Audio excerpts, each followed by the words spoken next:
So way back in 2015, my friend Andy, who we've done a couple cars for prior to that, showed up here with a 1979 Chevy Camaro on a trailer and said, I just bought this car for my friend. Is it possible that we could get it, you could get it running for me? I just want to sell it.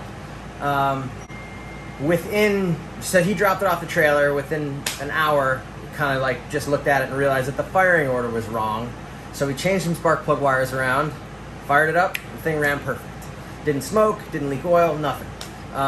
The car was in red primer when it came here. And I called Andy, I said, Andy, come get your car. And then he literally came right back. He didn't even make it to his house yet, I don't think. He didn't even get home. He came back to the shop, we drove the car around the little neighborhood here, and he basically said, can we paint the car? And I was like, nah. I mean, what we do. When we do restoration stuff or when we build cars, we typically they get completely media blasted. All the metal work gets done. It's like a big, elaborate, kind of an expensive endeavor. But that's just what we do. We build really high quality cars here. So with Andy's car, I had said, no, I don't want to do that. And he was like, well, let's just get some, can we just put color on it? I just want to sell it. I'm just trying to flip the car and get rid of it. I'm not going to tell anybody that you guys painted it or whatever. So I was like, okay. So we literally just, blocked out the primer that was on the car, not knowing what was underneath it. Painted it. It's like a Nardo gray. And then when we were doing that, actually before we painted it, I said, well, if we're going to be painting it, let's backdate the car and make it look a little cooler. Like F-body Camaros are F-body Camaros. The only difference is the later ones kind of have, they went to these big plastic bumpers and different lights and stuff like that. So I was able to find some older Camaro parts, some 70 to 73 stuff, and that's what we used on the car. So it's a base model nose, but it has RS bumpers. So the car actually never was a car.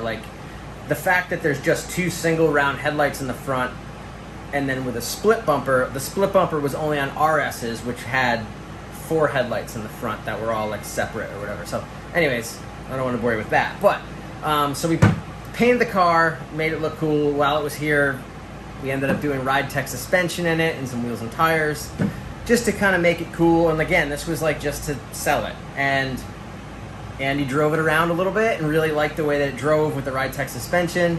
And, drove it for about a year, did a couple autocrosses with it, and then was like, man, I would love if this car made some more power. What can we do to make some more power? And can we put a diesel motor in it or something? And I said, no. Well, first, let me go back a little bit. He said, I'd like to make some more power. So I'm like, all right, well, cool, I'll get some pricing together. So I started pricing LS stuff, just to, this car kind of snowballed into a build. So pricing some LS stuff, and then when I got back to him, he's like, no, I definitely don't want to do LS. He's like, I feel like I've seen this car, 100 times with an LS motor in it. And he's like, can we do something different? Can we do a diesel or something? And I said, Andy, I don't know anything about diesels. Literally, I know there's a different pump you can go to and they don't have spark plugs. That's my extent of diesel knowledge. And I know they're heavy and yada, yada, yada. So the car that's going to handle good, we don't want to put a big heavy motor in front of it. So he kind of was like, well, what do you think we should do? I just want to do something different. And, I know that 1JZs are super popular in the drifting world because they're a great engine. 1JZ and 2JZ are awesome. You can beat the crap out of them. They take tons of power, and they're just a great motor. So I had my friend Nick D'Alessio had a setup in his car it was basically just a stock 1J. It had Tomei cams and a Tomei turbo on it, and made some good power, around 500. And that was kind of the goal. It was just wanted to make 500 horsepower. We could have did that with the small block that was in it, but Andy didn't want that, and it was, it was an old 79 emissions, whatever it is, 305 or whatever. So we just took that out, and then we ended up doing, since 500 horsepower was the goal, the 1JZ makes more sense, right? So if you want to make 1500 horsepower, go with the 2J. But for cost effectiveness, the 1J you know, it's a single turbo from the factory, so you can kind of like, you're just replacing a single turbo. Like neither the 1J or the 2J will make 500 horsepower in their stock configurations. You have to do something, like you have to change the turbos to do that. So the 1J was picked because it was basically like, we can just do a single turbo and that'll make the power. With a 2J, we would have had to get 2 new turbos or a different manifold and then a single turbo. So that's why we chose the 1J. And you know, so basically it's got Tomei cams, it's got a Tomei turbo kit, it's got injectors and a Power FC, and it does the job. It works great. So that's the story with the Camaro. The body is not perfect on it, but it almost doesn't matter. The car is so cool the way that it is, and it's really like, you know, it's one of my favorite cars that we built here, and it's kind of like, I don't know, like it's been a driver the whole time. It's never been like out of commission for a long period of time. It's always been like, all right, motor out, new motor in, and then, you know, figure out what we need to figure out with it. But it's just a great car. I love it. Andy drives the crap out of it. When I get to drive it, I get to drive the crap out of it. It's awesome. It's pretty bulletproof, and that's that. So here's a little video of the car. I'm sure I'll repeat some stuff in the video, but I just wanted to give you a little quick rundown of the history of the Camaro that we built. This is Andy's 78 Camaro Z28. We kind of backdated it to a 70 to 73. Normally a 78 has like the taillights are kind of a big plastic taillight and it doesn't have metal bumpers on it.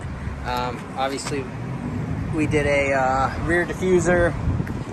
Charlie made the diffuser side skirts and this front splitter.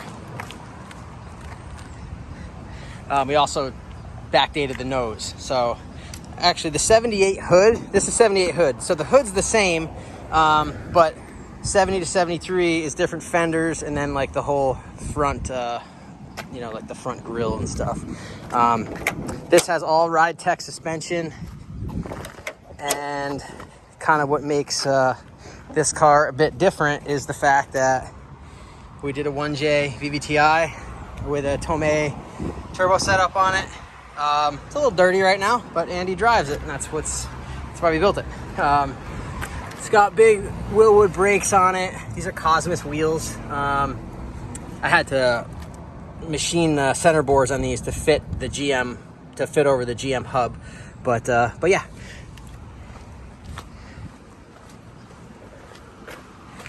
Great car, super fun to drive. The inside's pretty basic, just got some reclinable seats, race pack IQ3. It's got a it's a little, like, again, see how dirty it is? This is what happens when you drive your cars, guys. They should all look like this. But the trans is a CDO9, so like a Nissan 350Z transmission, with a Maverick Motorsports adapter. We made the motor mounts and trans mount.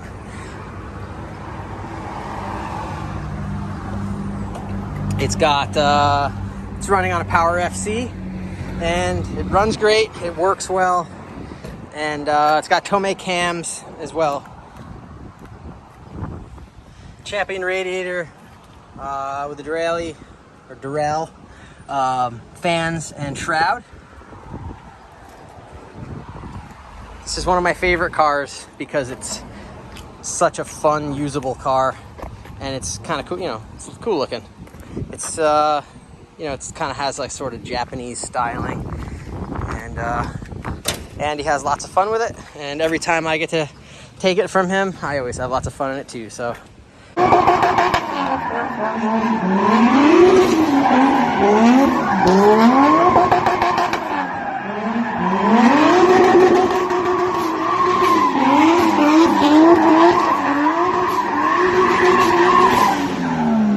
Said towards the end of the month I'm gonna have to take it for a while because he is putting an addition on his garage. He's parked in a hole, so that's why if the ride height looks a little funny, because he's parked in this hole here. But either way, he's putting an addition on his garage, so I get to take it and I get to drive it for a while.